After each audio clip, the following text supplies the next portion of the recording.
Esimesed taimekesed on juba ninad mullast välja pistnud ja nüüd on siis käes see aeg, kus me peame hakkama nende taimede eest hoolitsema ja eeskätt just neid korralikult kastma.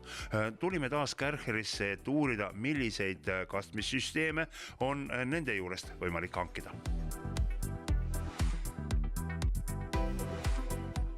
Kärcherinal on olemas siis survepumbad, on tühjenduspumbad, kaevupumbad, hüdrofoorpumbad, et saab ilma trassiveeta hakkama, kui on mingi veekogus läheduses.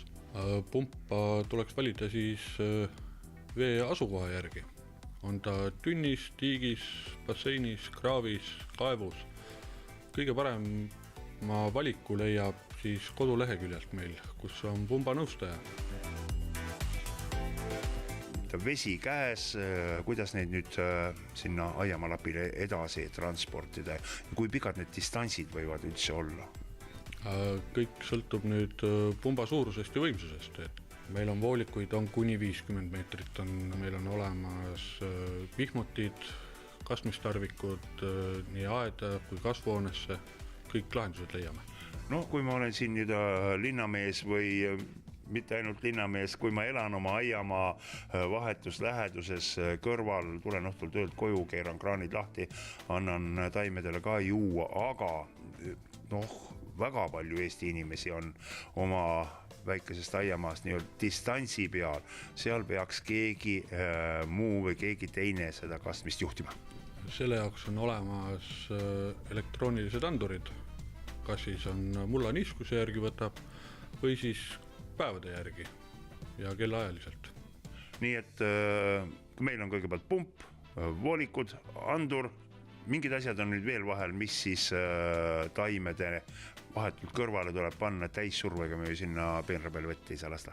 On olemas tilgutusvoolik, on olemas imuvoolik, kus siis vesi imbub läbi, et kõik lahendused on olemas, et saab tulla ja küsida.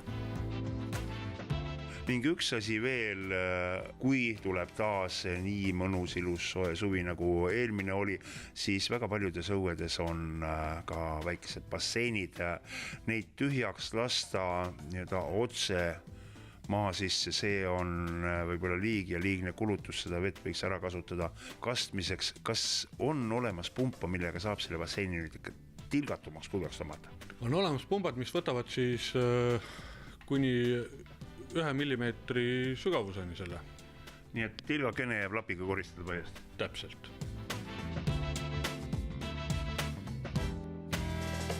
Ja kui teil veel ei ole korralikke kastmissüsteeme oma kodus aiamaal välja ehitatud, siis ma võin enda kogemustest neid süsteeme soojalt soovitada.